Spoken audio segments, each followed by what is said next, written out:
misty eye of the mountain. Our first speaker 2 years ago was an E7 Green Beret medic, and that had been wounded in action. And so the first presentation we had through him was through the eyes of a combat veteran, a veteran who was there in the combat. The second year was the mother, which a lot of people you don't see. You don't see the wounded veteran coming back, needing care for the rest of his life.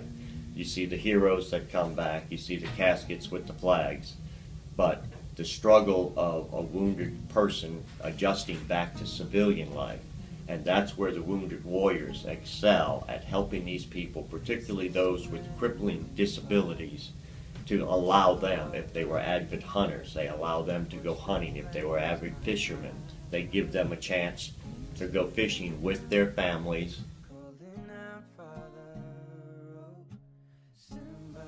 Well, my dad has been in the military for 30 years, so he's been in the military for all of my life. I was born overseas, and we came back to the States when I was 3, and I've been here ever since, but he has deployed twice since then. He's been to Kuwait and he's been to Iran. He's in the Navy, by the way. And I mean, it's not a great feeling to have to see my dad leave. For me, my siblings, and of course for my mom, I'm sure it's worse for her. But for me and my siblings, I remember we used to talk about it when he was gone. He used to be gone for like maybe 6 months to a year. I used to dance, so I would have recitals and he would never be there. My brother would have basketball games, my dad wouldn't be there.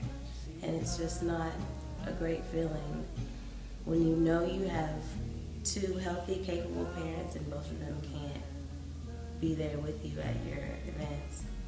And my mom used to be very emotional at times. I know it was hard for her to see her husband have to leave. And he wasn't in combat, but you still are at risk, and it's really upsetting and it's hurtful and it's sad. But then again, it's happy because he is helping our country, and that's something. Those people don't even have the same mindset as the people that have deployed and have seen combat like myself. So I guess that's what I would go into more detail about is, just being shot at and stuff like that. And that's what changes your mindset. That's what changes what's important in life, and and gives you a little more edge, I guess, compared to some of the people that haven't been in this situation.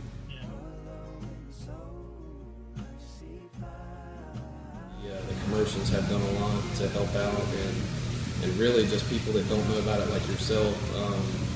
I would hope that you see what Wounded Warrior Project's all about, and not only for this class, but to continue on maybe in the future, just telling people about it, and if someone asks you, you'll have a little more knowledge about it now to explain it to them. So it's not just another charity out there. I mean, this is a charity to serve the men and women that have served our country and made a huge sacrifice. Hear my people screaming now, and I see fire inside.